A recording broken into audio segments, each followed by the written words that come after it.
The Pilot Who Wouldn't Bomb Paris, Act I. August 1944. The war in Europe has entered its endgame. Allied forces landed in Normandy 2 months ago, broke through German defenses, and now they're pushing eastward across France. Paris, the City of Light, occupied by Germans for 4 years, stands on the edge of liberation. But it's not free yet. German forces still control the city, still hold the bridges, still maintain defensive positions throughout the capital. The Seine River cuts through Paris like an artery. 7 major bridges cross it in the city center, connecting the left bank to the right bank, linking neighborhoods, enabling movement. These bridges are critical infrastructure. Whoever controls them controls Paris. The Germans know this. They've fortified the bridges, positioned troops to defend them, prepared demolition charges in case retreat becomes necessary. If the Allies want Paris, they'll have to fight for every bridge, every street, every building. But the Allies have air superiority. The Luftwaffe is broken, scattered, unable to contest Allied control of the skies. American and British bombers fly wherever they want, hit whatever targets they choose. And right now, military planners want those bridges destroyed. Not captured. Destroyed. Bombed into the Seine, eliminated as infrastructure the Germans can use for reinforcement or retreat.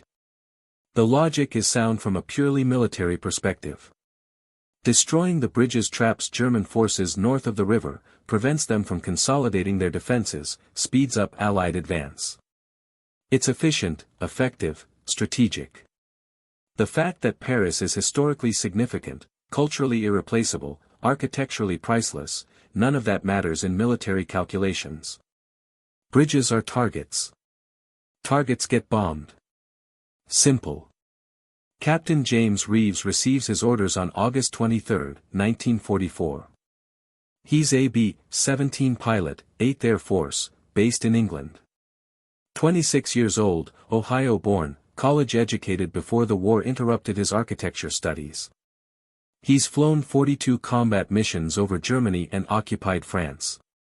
He's survived flak, fighters, mechanical failures, weather that should have killed him. He's a good pilot, experienced, reliable, the kind of officer who gets difficult assignments because commanders trust him to complete them. The briefing is routine. Target, Pont Neuf, the oldest bridge in Paris, crossing the Seine at Al de la Cite. Secondary targets, Pont de Arts, Pont Royal, other bridges along the river.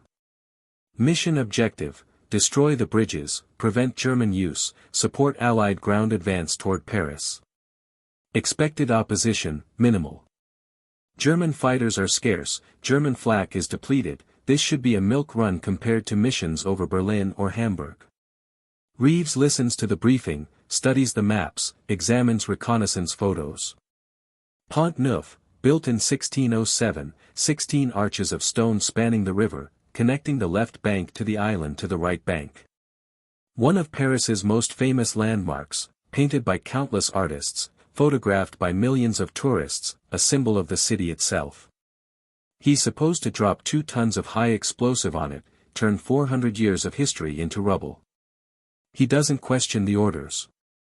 Not during the briefing. Questioning orders isn't how the military works. You receive your mission, you execute it, you report results. Doubt is personal, private, something you deal with alone, not something you voice in front of fellow officers and commanding generals. But the doubt is there.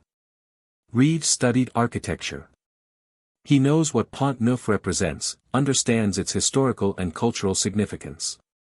He's read about Paris, dreamed of visiting it after the war, walking its streets, seeing its buildings, experiencing the city that shaped Western art and literature and philosophy. Now he's being ordered to destroy part of it. After the briefing, he returns to his quarters, sits on his bunk, stares at the mission folder. The other pilots in his squadron are relaxed, even cheerful. Paris mission, easy target, light opposition, practically a sightseeing trip with bombs. They joke about it, plan what souvenirs they'll buy when the war ends and they can visit Paris as tourists. Nobody seems troubled by the idea of bombing one of history's great cities. But Reeves is troubled. Something feels wrong about this mission, something he can't quite articulate. He tries to rationalize it. War requires hard choices. Infrastructure must be destroyed to defeat the enemy.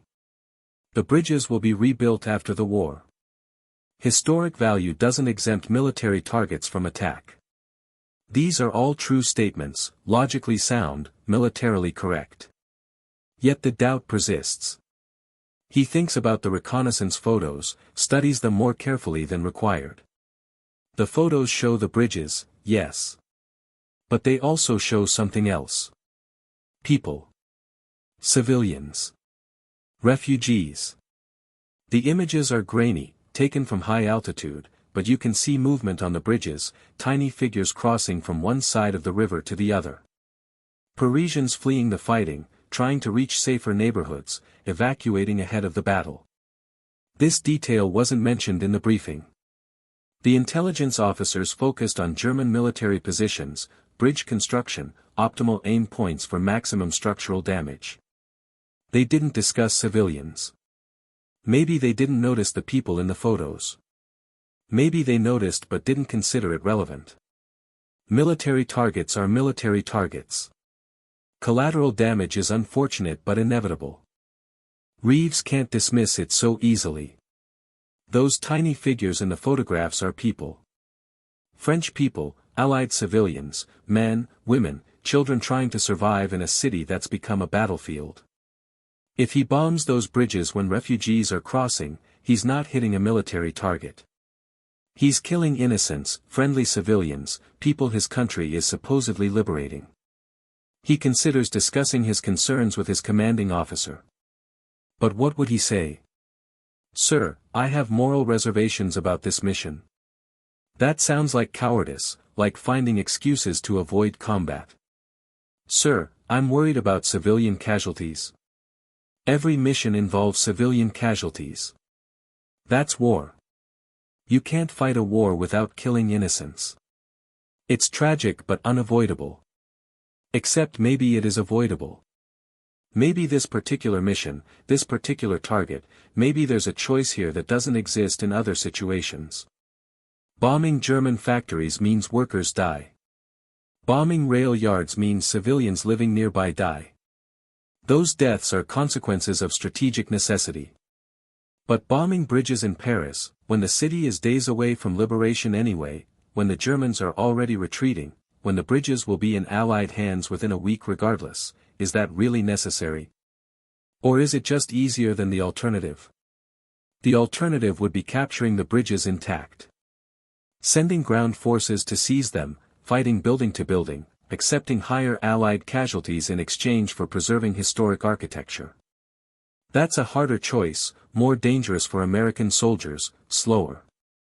Bombing is faster, safer for Allied personnel, more efficient by every military metric except one, civilian casualties and cultural preservation. Reeves doesn't sleep well that night.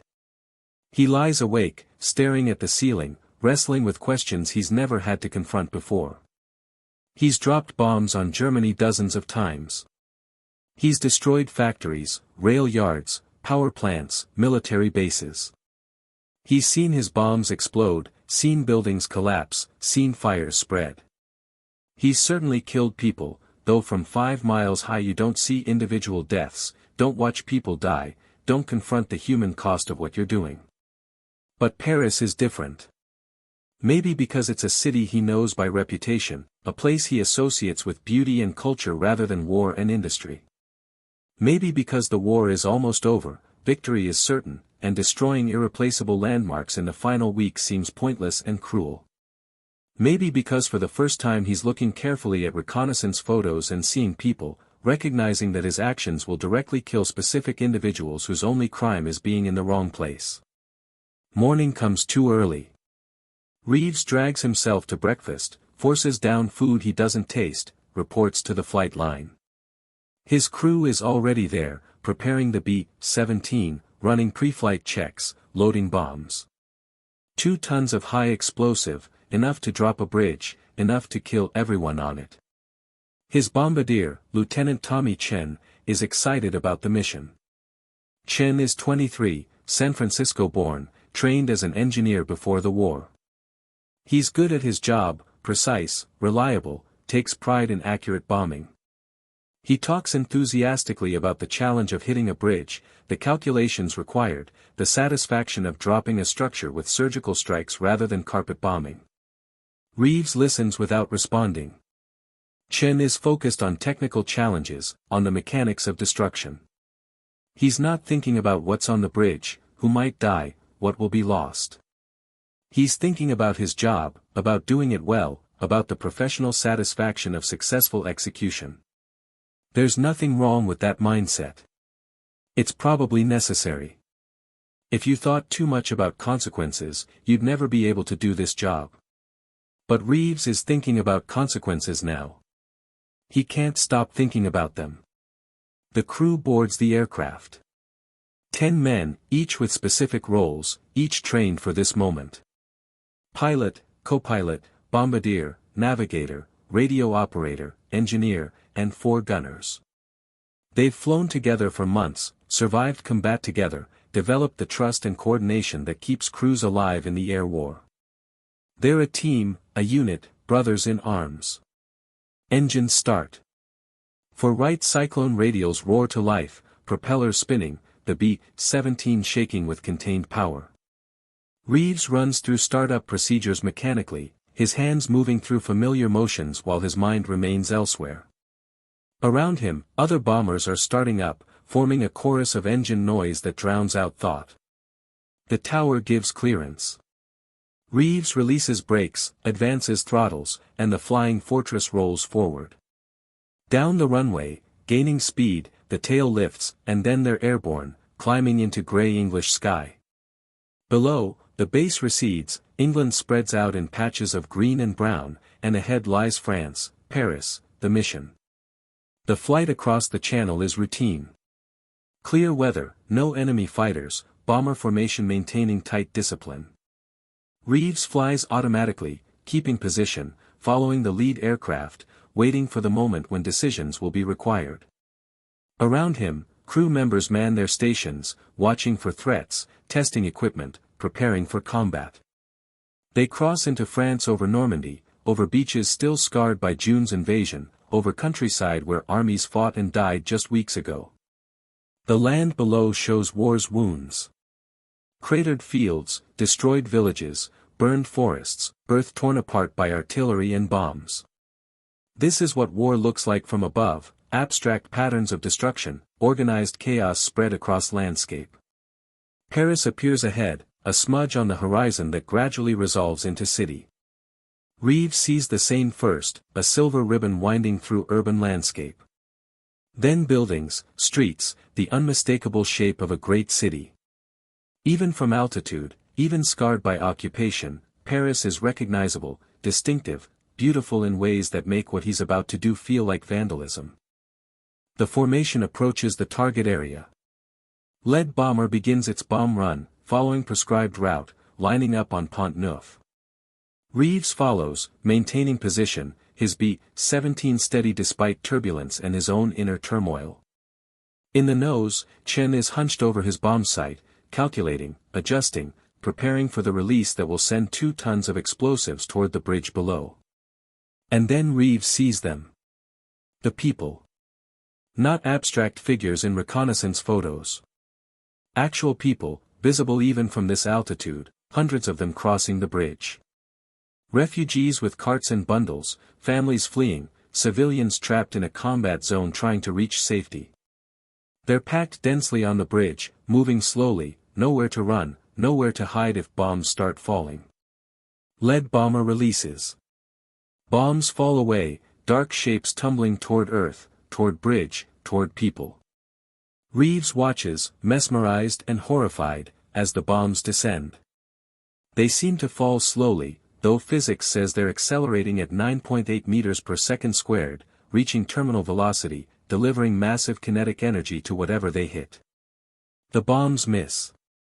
Not by much, but enough. They strike water on either side of the bridge, sending up enormous geysers of spray and debris. The bridge structure survives intact, though the near-miss concussions probably threw people off, probably killed some through shockwave and drowning. But the bridge stands. The target remains. Chen's voice comes through the intercom. Bomb run, 30 seconds. He's ready, finger on release, waiting for the perfect moment to drop their load. The bridge is directly below, visible through the bombsight, an easy shot for someone of Chen's skill. This is what they came here to do. Reeves makes his decision. No time for thought, no analysis, just pure instinct and moral certainty crystallizing into action. He breaks formation, banks hard right, pulls the beat, 17 away from the bomb run. His co-pilot shouts in surprise. Chen yells in protest. The crew is confused, alarmed, demanding to know what's happening. Aborting the run, Reeves says, voice steady despite adrenaline flooding his system. Too many civilians on target. He pulls further away, putting distance between his bomber and the bridge, making it impossible to complete the attack even if he changes his mind. Chen is furious. Captain, we have orders. The target is right there. I can hit it. He's not wrong. The mission is clear, the orders explicit, the target sitting perfectly positioned. Every military instinct says complete the mission, follow orders, do your job. But Reeves has seen the people. He can't unsee them. He can't drop bombs on civilians, friendly civilians, people his country is liberating. He won't participate in what would essentially be a war crime, killing hundreds of innocents to destroy infrastructure that will be captured intact in days anyway. Negative, Reeves responds. We're not bombing that bridge with civilians on it. Stand down. The rest of the formation continues the attack. Other bombers release, bombs fall, explosions erupt around the bridge. Some hit structure, causing damage. Some hit water. Some hit the bridge deck where people were standing moments ago. Reeves doesn't watch. He's flying away, heading back toward England, his bomb load still attached, his mission incomplete. The radio erupts with calls from the formation leader. Reeves, return to formation. Complete your bomb run. That's an order. The voice is angry, authoritative, demanding obedience. Reeves ignores it. He maintains his new heading, flying away from Paris, away from the target, away from the choice between following orders and maintaining his humanity. His crew is silent now, understanding what he's done, what it means, what consequences will follow. His navigator, Lieutenant Paul Morrison, finally speaks. Captain, they're going to court-martial you for this. It's not criticism, just observation, stating obvious reality. I know, Reeves replies. He does know. Disobeying direct orders in combat is serious, grounds for courts-martial, possibly prison, conceivably execution if prosecutors want to make an example. His career is over. His freedom is jeopardized. Everything he's built, every mission he's survived, all of it is forfeit because of this one choice. But he'd make the same choice again. He'd rather face military justice than live with the memory of killing civilians he could have spared. Some things matter more than career, more than following orders, more than personal safety. Conscience is one of those things. The flight back to England is tense, silent. The crew maintains their stations but nobody speaks. They're processing what happened, what their captain did, what it means for all of them. They're part of this now, witnesses, possibly accomplices if prosecutors decide to view it that way. They land back at base in late afternoon. Ground crew is surprised to see bombs still attached to the aircraft. Mission reports indicated the formation completed its attack. Why does this one plane return with full load? Reeves shuts down engines, completes post-flight procedures, orders his crew to debrief separately. He doesn't want them implicated in his decision, doesn't want them suffering consequences for his choice. Then he walks alone to the operations building, prepares to face whatever comes next. The commanding officer is waiting. Colonel William Harrison, veteran officer, disciplinarian, man who values order and obedience above all else. His face is red with fury. Before Reeves can speak, Harrison is shouting. "What the hell did you think you were doing? You broke formation. You ignored direct orders. You abandoned your mission. Give me one good reason I shouldn't have you arrested immediately." Reeves stands at attention, accepts the verbal assault, waits for opportunity to respond. When Harrison finally pauses for breath, Reeves speaks quietly, firmly, without apology. "Sir, there were civilians on the bridge. Hundreds of them. Refugees fleeing the fighting. Bombing that bridge would have killed friendly civilians, French citizens we're supposed to be liberating. I couldn't execute an attack that would have constituted a war crime." Harrison's face darkens further. "War crime? You think you can judge what is and isn't a war crime? You're a pilot, captain, not a lawyer.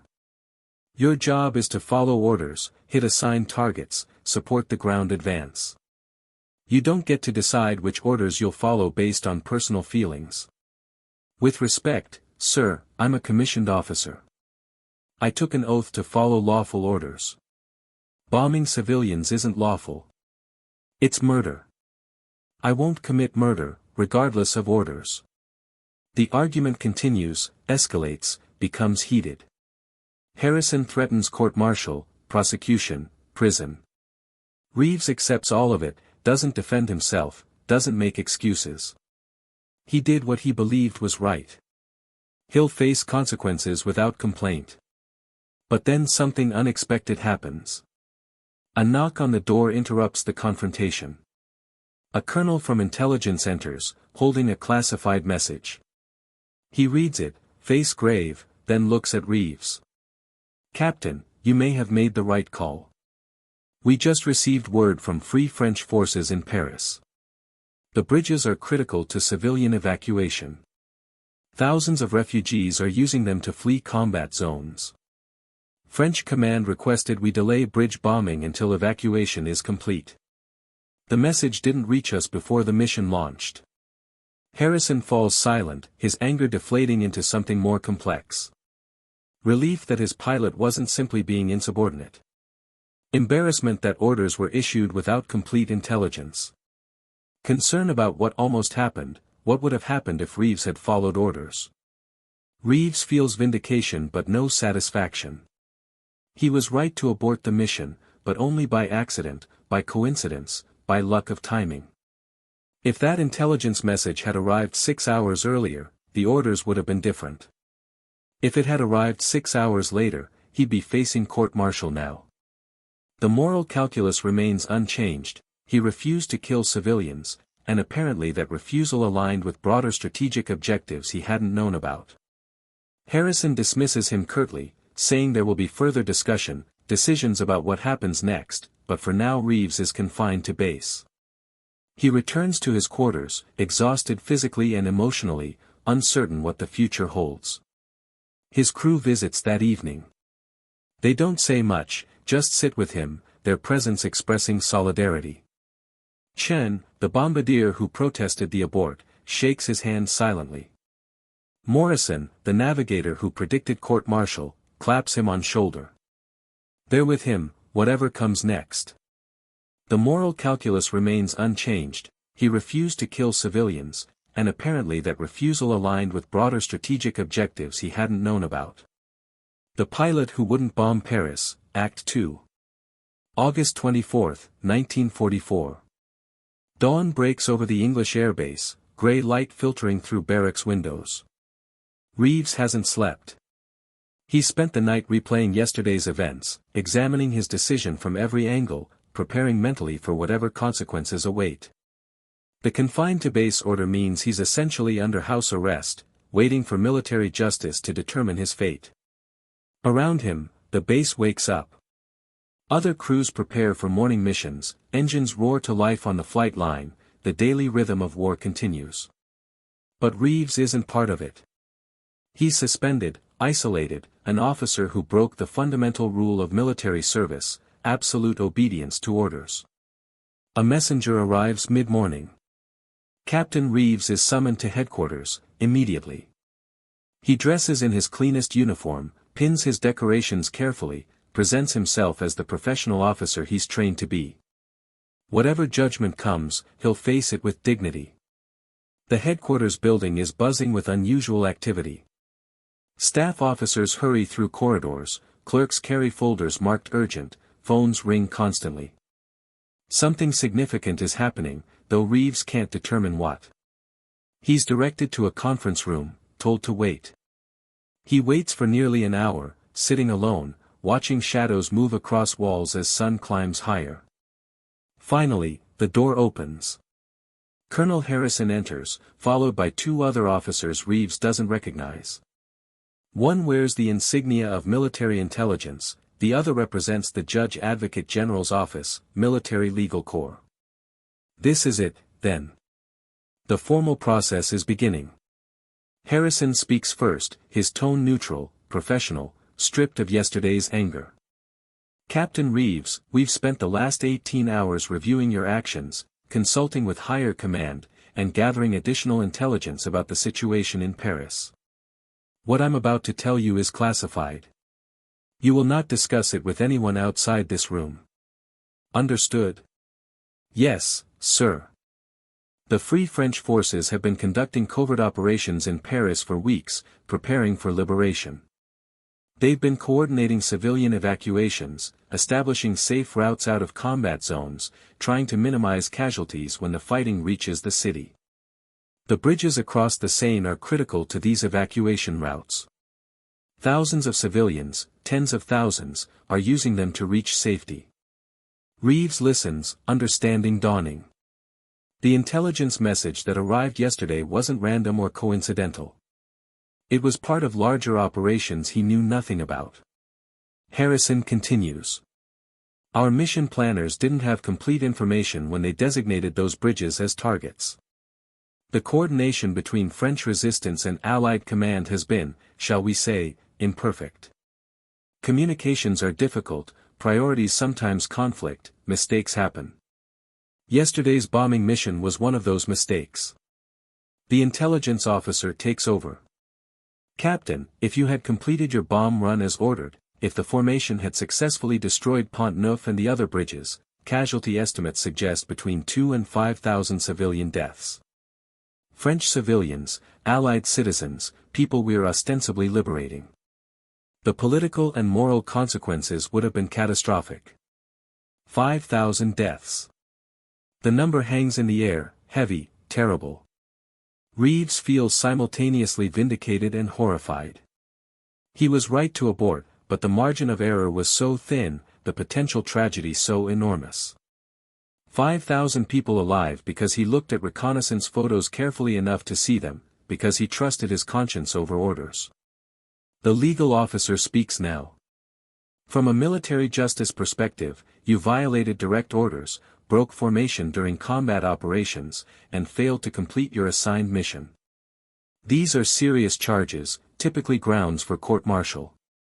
However, given the circumstances, given that your actions prevented a significant friendly fire incident, prosecution seems unwarranted. Reeves feels relief flooding through him, though he keeps his expression neutral. No court-martial. No prison. His career might survive this. But Harrison isn't finished.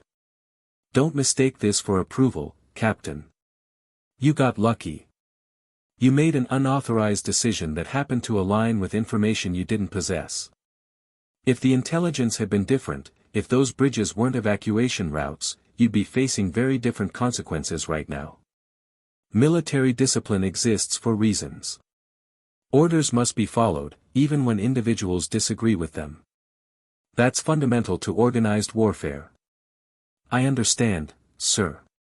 But with respect, I didn't get lucky. I saw civilians on a target and refused to kill them. That's not luck. That's basic morality. The room falls silent. Harrison's jaw tightens. The other officers exchange glances. Reeves has crossed a line, challenged the fundamental premise of military obedience. But he can't take it back, wouldn't take it back even if he could. Harrison finally responds, voice cold. Your personal morality is noted, Captain. Here's what's going to happen. You're grounded, effective immediately. No more combat missions. You'll be reassigned to training duties, stateside, away from operational theaters. We can't have pilots making independent moral judgments during combat. It's too dangerous, too unpredictable. You're a liability, regardless of yesterday's outcome. Grounded. Training duties. Effectively, exile from the war. Reeves absorbs this, recognizes it for what it is, punishment disguised as administrative reassignment. He won't be court-martialed, but his combat career is over. He's being removed from the war he's fought for 3 years, sent away because he can't be trusted to follow orders without question. One more thing, Harrison adds. The French government wants to meet you. They've heard about what happened, about your decision to abort the mission. They're grateful, want to express their appreciation personally. You're being sent to Paris, officially to liaise with Free French Command about bridge operations and civilian evacuation coordination. Unofficially, it's a photo opportunity, propaganda, showing Allied concern for French civilians. Paris. He's being sent to the city he refused to bomb, to meet people whose lives his decision saved. The irony isn't lost on him. The meeting ends. Reeves is dismissed, told to prepare for departure, given travel orders and diplomatic credentials. He returns to his quarters in a daze, trying to process everything. He's avoided court-martial but lost his combat role. He's being honored by the French but punished by his own command. He did the right thing but the system is removing him for it. His crew finds him later that afternoon. They've heard rumors, fragments of information filtered through base gossip. They want the truth. Reeves tells them what he can, omitting classified details but explaining the basic outcome. Grounded, reassigned, sent to Paris for diplomatic duties. Chen, the bombardier, speaks first. They're punishing you for being right. That's bullshit, Captain. Morrison adds, you saved thousands of lives. They should be giving you a medal, not exile. Reeves appreciates their loyalty but understands the military's perspective. They can't reward disobedience, even justified disobedience. It sets a precedent. Every pilot would start second-guessing orders, deciding for themselves what's acceptable. Military discipline collapses. I understand why they're doing this. Understanding doesn't make it right, Chen responds. The others nod agreement. They spend the evening together, the crew that survived 42 missions, sharing stories, memories, the camaraderie forged through shared danger. It's a farewell, though nobody says it explicitly. Reeves is leaving, his war ending not with victory or death but with administrative reassignment. The crew will continue flying, facing danger, completing missions. He'll be in America, training new pilots, safely removed from combat. August 26, 1944. Reeves boards a C-47 transport bound for France. The aircraft is loaded with supplies, medical equipment, personnel heading to forward areas. He's just another passenger, an officer being shuttled from one assignment to another, nobody special. The flight crosses the Channel, descends toward France, lands at a forward airfield near Paris. The ground war has moved rapidly in recent days. German forces are retreating, Allied units advancing, liberation approaching faster than anyone expected. Paris is on the verge of freedom, German occupation collapsing under pressure from internal resistance and external military advance. Reeves is met by a Free French liaison officer, Captain Philippe Moreau, a resistance fighter who's spent 4 years fighting German occupation through sabotage, intelligence gathering, and coordinated operations with Allied forces. Moreau is thin, hard, aged beyond his 30 years by constant danger and loss. They drive toward Paris in a requisitioned German vehicle, following roads damaged by combat, passing burned-out tanks and abandoned equipment. Evidence of retreat, of German forces falling back toward their homeland, trying to establish defensive lines closer to Germany. Moreau speaks English well, learned from American films before the war. You're the pilot, he says. Statement, not question. The one who wouldn't bomb the bridges. Yes. You've become famous in Paris. The story spread quickly. American pilot who disobeyed orders to protect French civilians.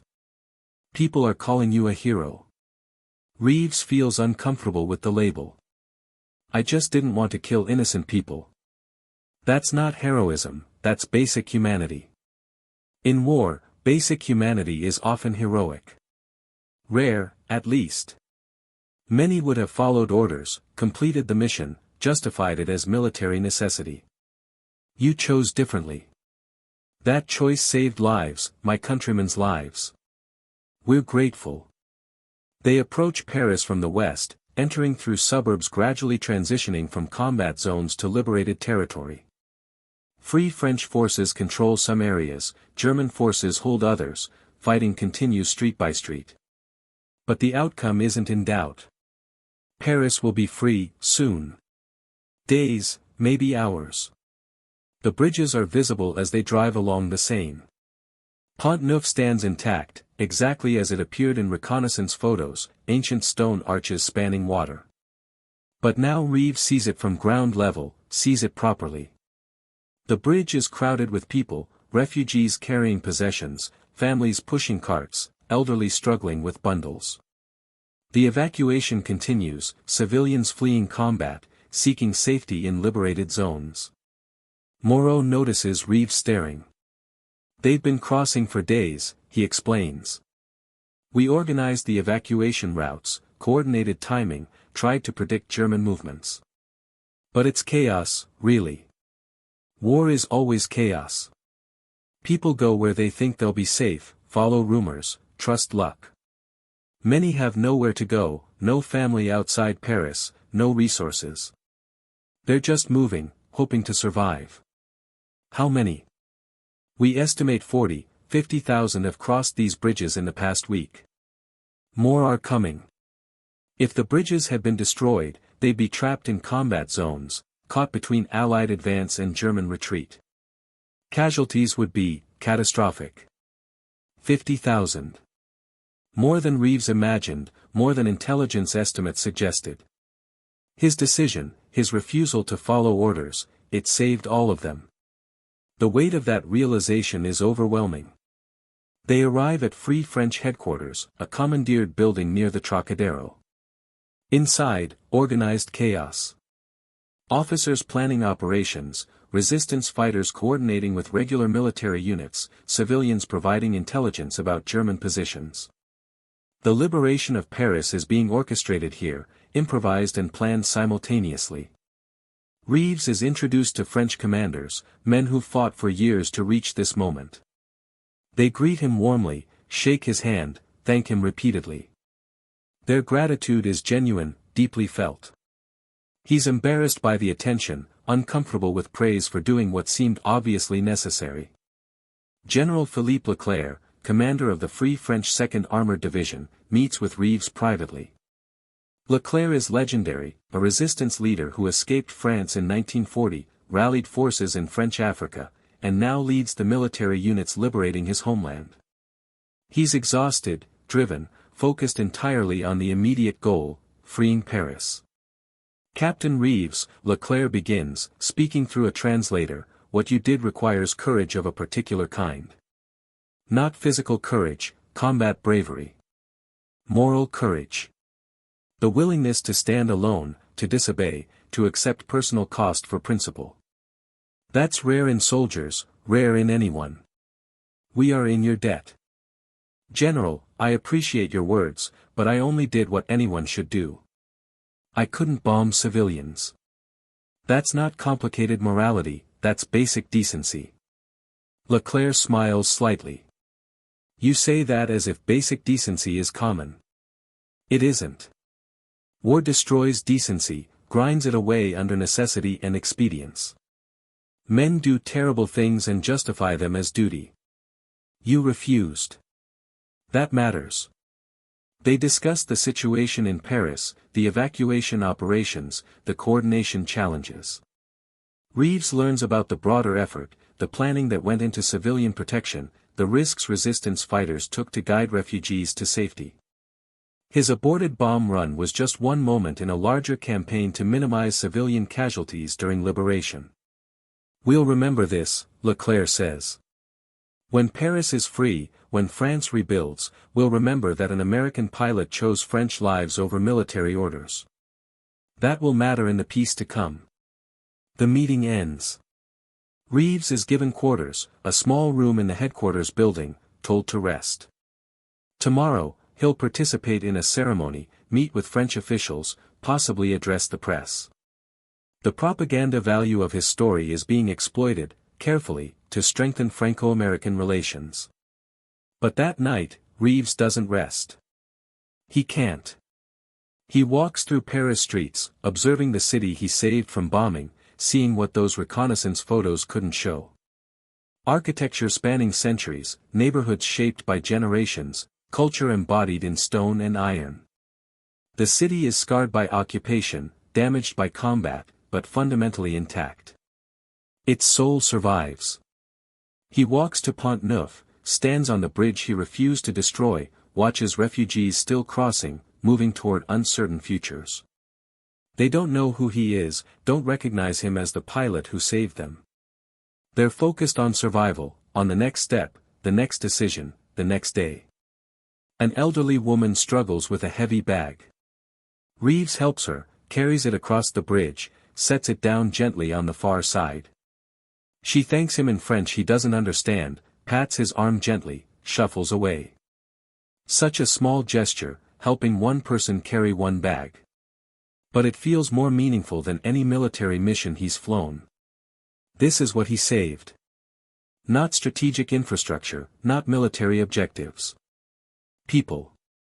Individual human lives, each one unique, irreplaceable, valuable beyond any tactical calculation. The old woman with her bag.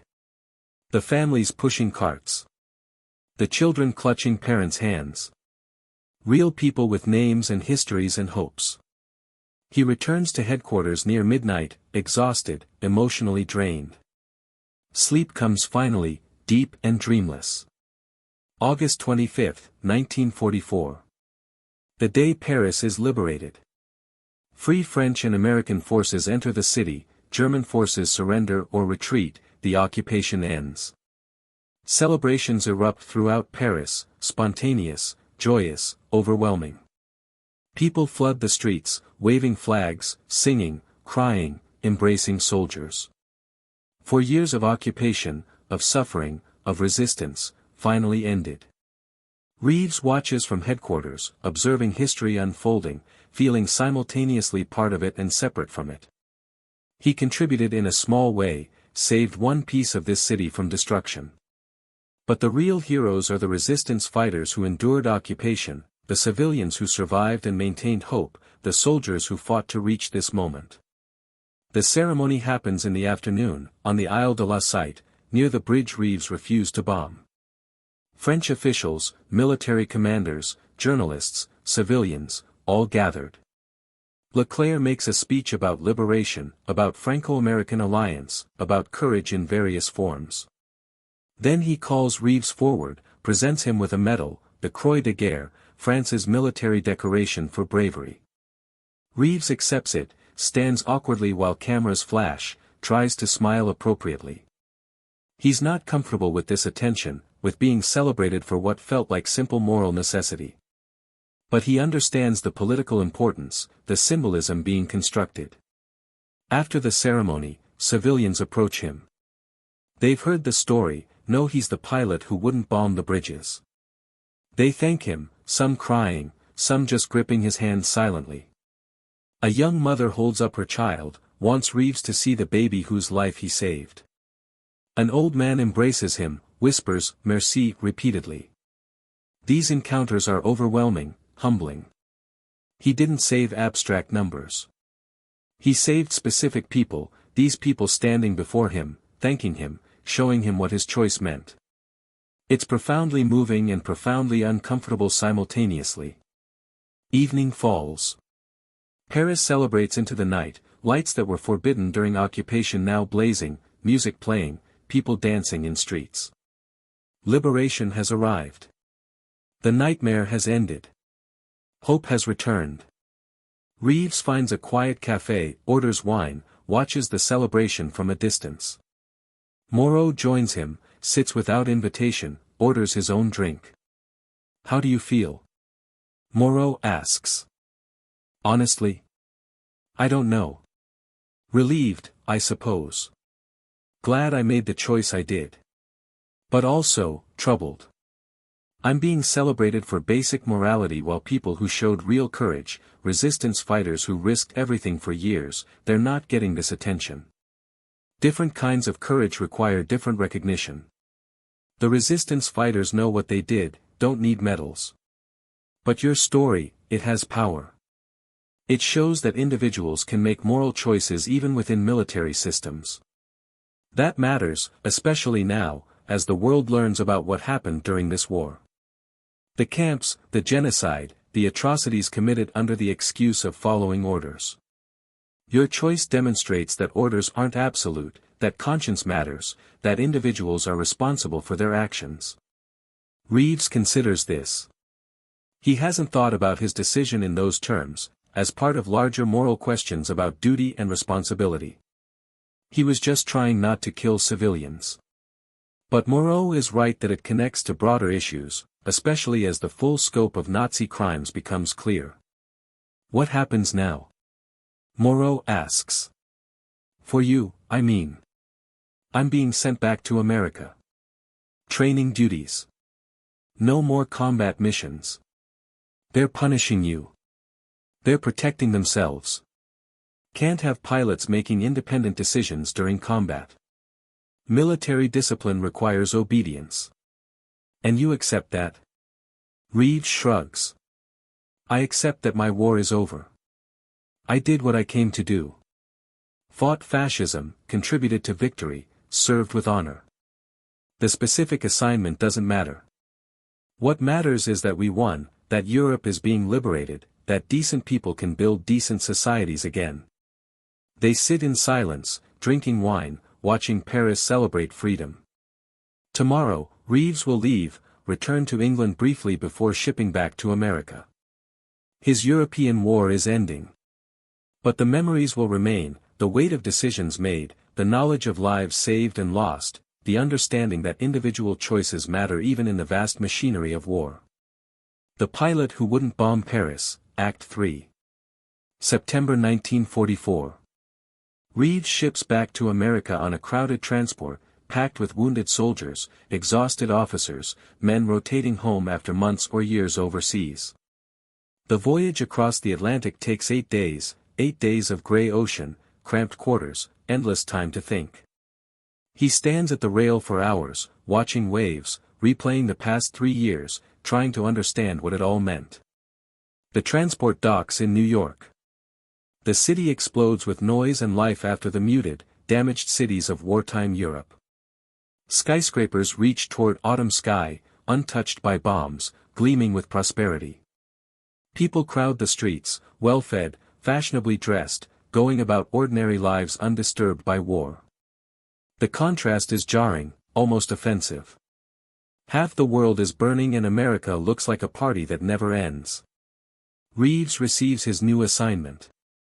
Flight instructor, training base in Texas, teaching young pilots the skills they'll need to survive combat. It's important work, necessary work, but it feels like exile. He's being removed from the war's conclusion, from the final push into Germany, from the victory he helped make possible. His punishment for moral courage is to watch from the sidelines while others finish what he started. The training base sits in flat desert landscape, hundreds of miles from anything resembling civilization. Rows of barracks, hangars, training aircraft lined up like toys. Young cadets arrive weekly, fresh-faced kids barely out of high school, eager to fly, hungry for glory, completely unprepared for war's reality.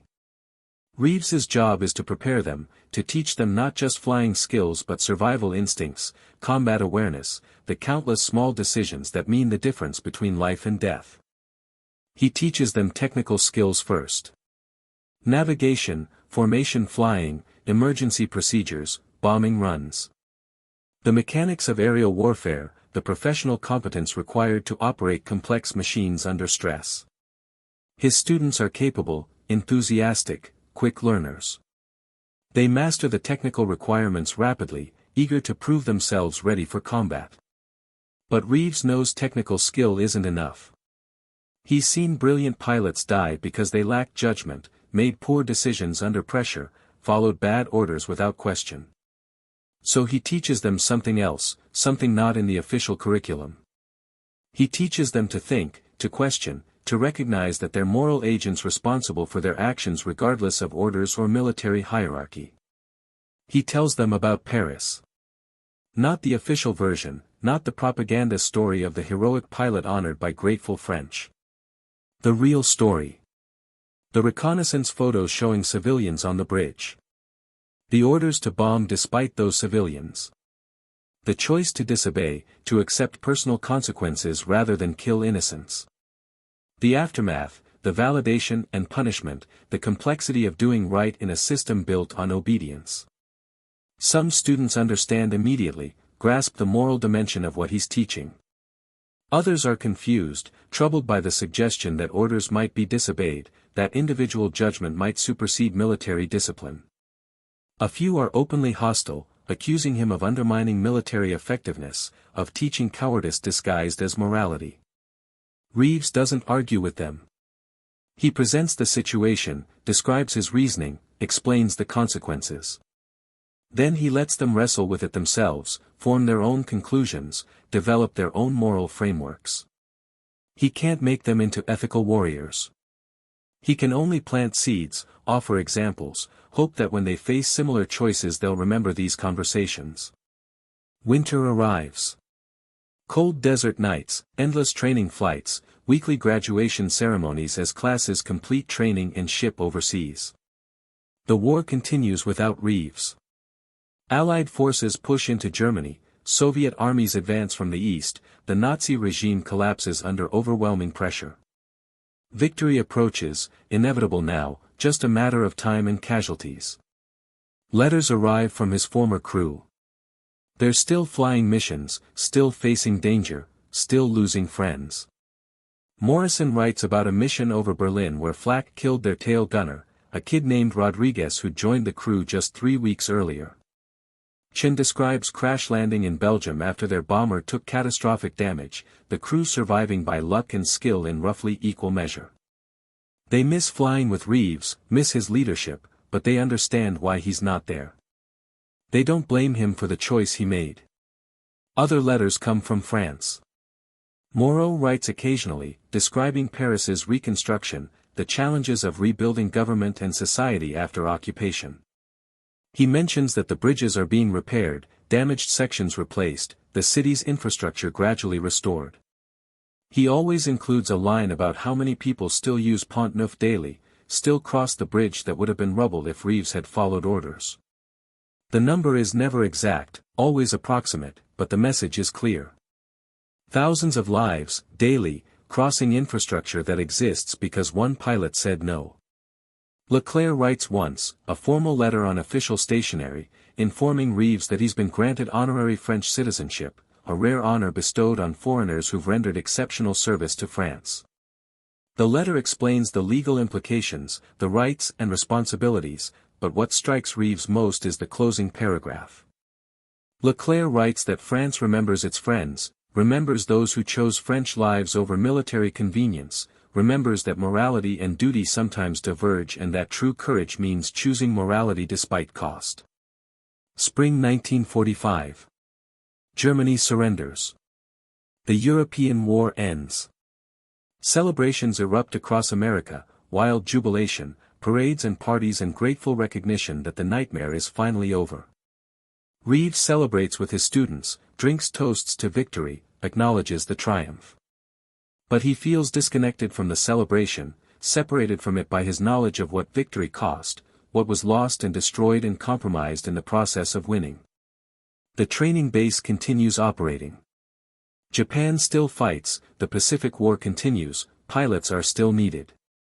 Reeves keeps teaching, keeps preparing young men for combat, keeps telling them about Paris and moral choices and the responsibility each person bears for their own actions. Some listen. Some don't. He does his best and accepts that his best is all anyone can offer. Summer brings Japan's surrender after atomic bombs incinerate Hiroshima and Nagasaki. The war is over, completely, finally.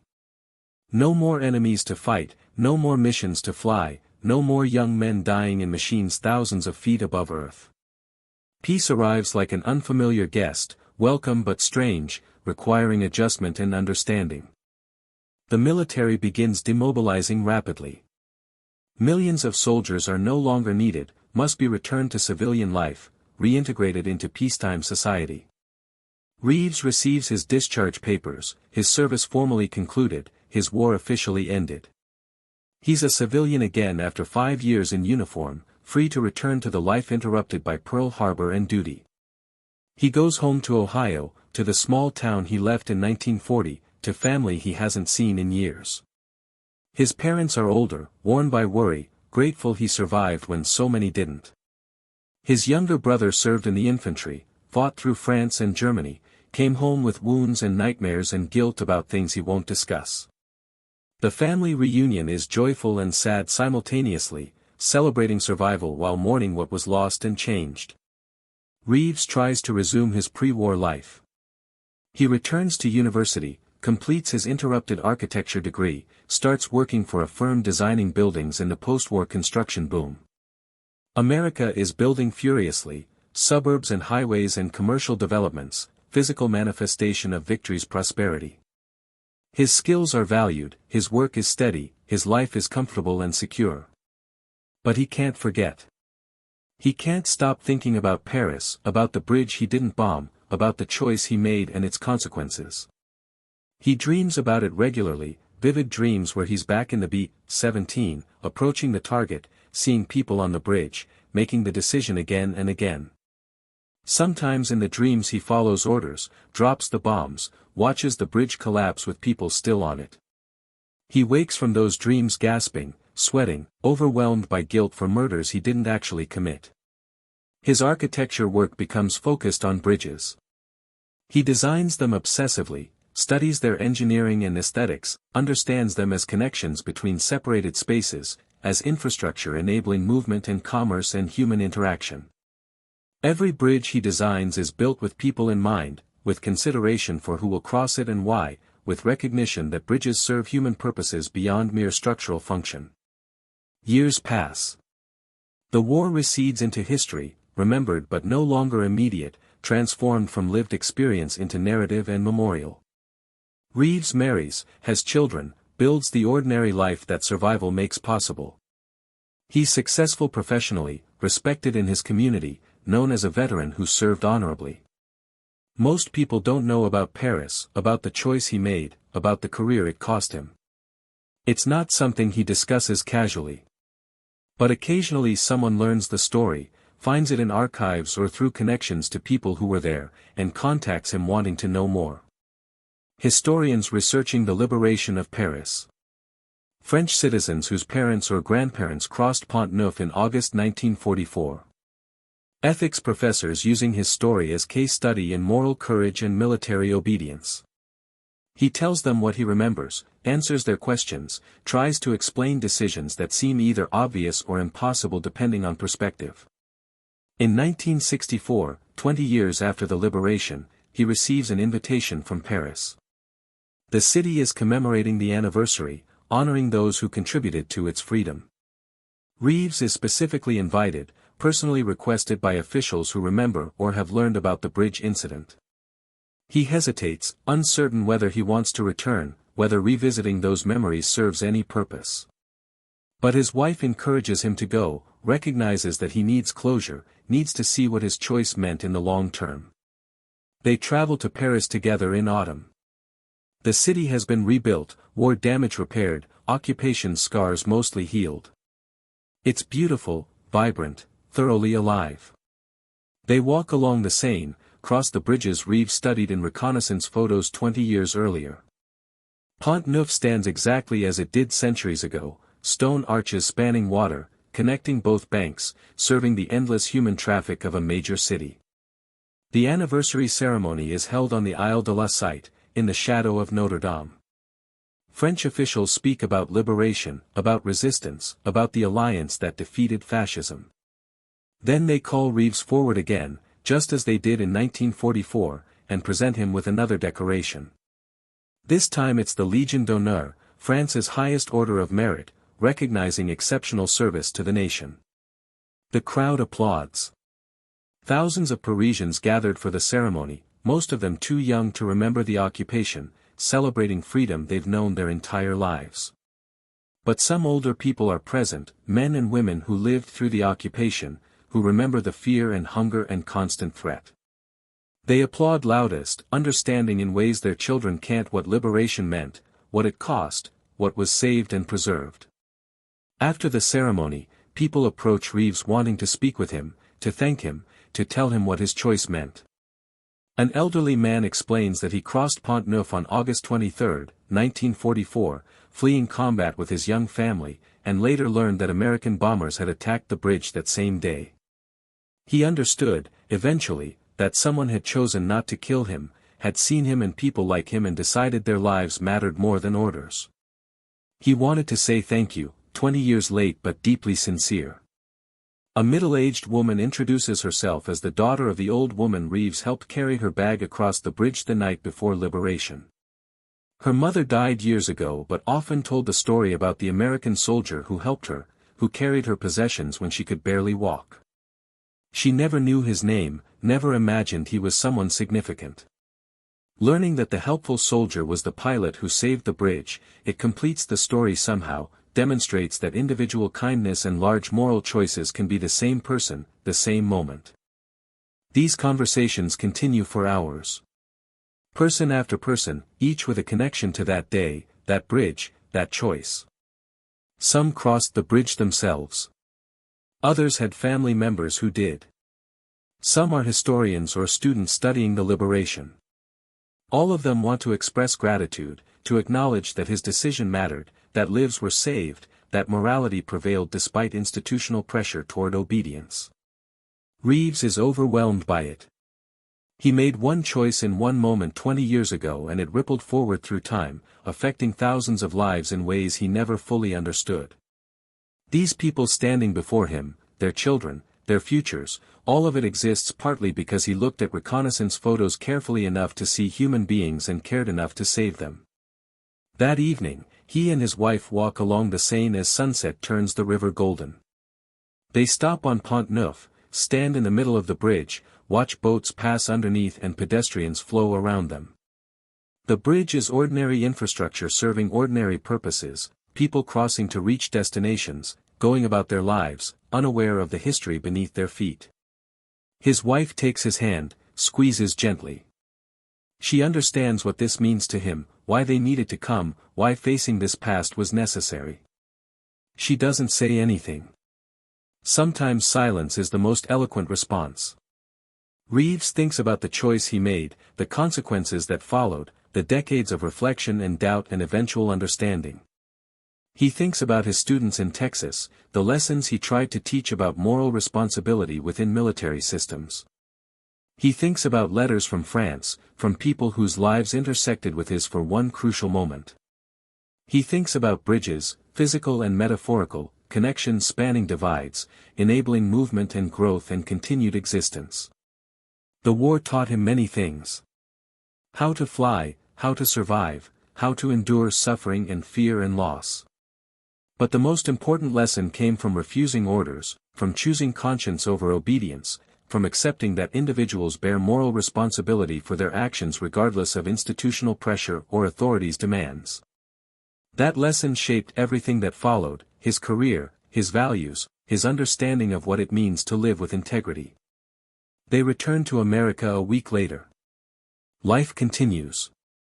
Reeves keeps designing bridges, keeps working, keeps raising his children with emphasis on moral courage and personal responsibility. The Paris story becomes part of family history, told to children and eventually grandchildren, an example of choosing right over easy, of standing alone when necessary, of accepting consequences with dignity. In his later years, Reeves receives occasional recognition for his wartime service. Veterans groups invite him to speak. Schools ask him to address students. Media outlets want interviews about his experience. He participates selectively, choosing opportunities where he can emphasize the moral dimension of his story, where he can teach the lessons he tried to impart to his students in Texas. His message is consistent. Orders are not absolute. Authority is not infallible. Individuals must think, must evaluate, must accept responsibility for their own actions. Military discipline is necessary but not sufficient. Morality matters even in war, especially in war, when the stakes are highest and the temptations toward expedience are strongest. He tells about Paris, about seeing people on a bridge, about choosing their lives over orders, about living with that choice and its consequences. Some audiences receive this message enthusiastically, recognizing its importance, understanding that moral courage is rarer and more difficult than physical bravery. Others are uncomfortable, troubled by the suggestion that disobedience can be righteous, that individuals might know better than commanders, that conscience might supersede duty. Reeves doesn't try to convince skeptics. He simply presents his experience, describes his reasoning, lets people draw their own conclusions. The years accumulate. The 20th century ends. The Cold War concludes. New conflicts begin. Each generation faces its own moral challenges, its own choices between obedience and conscience, its own questions about duty and responsibility. Reeves watches from increasing distance, an old man now, removed from contemporary debates but convinced that fundamental questions remain constant. How do we balance individual morality against collective discipline? When is disobedience justified? What do we owe to strangers whose lives depend on our choices? He never fully answers these questions. They're too complex, too contextual, too dependent on specific circumstances to permit universal rules. But he insists the questions must be asked, must be confronted, must be taken seriously. Refusing to think about moral responsibility, hiding behind orders or authority or institutional pressure, that's abdication, cowardice, the path toward atrocity. In 2004, 60 years after the liberation of Paris, Reeves makes his final trip to France. He's 88 years old, frail, physically diminished by age. But his mind remains sharp, his memory intact. The French government invites him for another anniversary celebration, another ceremony honoring those who contributed to liberation. He almost declines, uncertain his health will permit the journey. But his children encourage him to go, understanding that closure requires return, that some stories need final chapters. Paris welcomes him like a hero. Despite his age and obscurity, despite 60 years' distance from the events being commemorated, people remember. The bridge story has become part of Paris's liberation mythology, taught to schoolchildren, included in historical accounts, remembered as an example of Allied concern for French civilian life. Reeves is embarrassed by the attention, insisting he only did what anyone should do, that his choice was obvious and unremarkable. But to the French, to the people whose lives and city were saved, the choice was anything but unremarkable. It was extraordinary, rare, the kind of moral courage that defines character and deserves recognition. They honor him again, present him with more accolades, express gratitude that feels as fresh and genuine as it did in 1944. The ceremony concludes. Evening falls. Reeves stands on Pont Neuf one final time, looking out over the Seine, watching lights reflect on water, observing the city he saved continuing its ancient rhythms. Pedestrians cross the bridge around him, hurrying to destinations, absorbed in their own concerns, living lives made possible by countless choices they'll never know about. An elderly woman approaches him, assisted by a younger woman who might be her daughter. The elderly woman speaks in French, translated by the younger. She was a child in 1944, evacuated across this bridge while bombs fell nearby. She remembers the terror, the confusion, her mother's hand gripping hers tightly. She remembers reaching the far side, reaching safety, learning later how close they came to being killed. She's lived her entire life in the shadow of that narrow escape, in gratitude for whoever chose mercy over military necessity. Now she's old, her life nearly complete, and she wanted to meet the man who saved her, to look him in the eyes and say thank you before it's too late. She holds out her hand. Reeves takes it, feels the fragility of aged skin, sees tears in her eyes, understands that this moment represents something profound for both of them. Survivor and savior, connected across decades by a choice made in an instant. They stand together silently, two old people on an ancient bridge, linked by history and humanity, representing the best of what people can be when they choose conscience over convenience. The moment stretches, becomes eternal, transcends its specific details to embody universal truth about morality and courage and the power of individual choice. Then she releases his hand, smiles, turns away.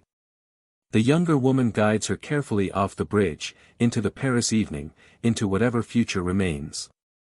Reeves watches them go, feels the weight of all the similar encounters over 60 years, all the people whose lives intersected with his for one crucial moment, all the futures that exist because he looked at reconnaissance photos and saw human beings worth saving.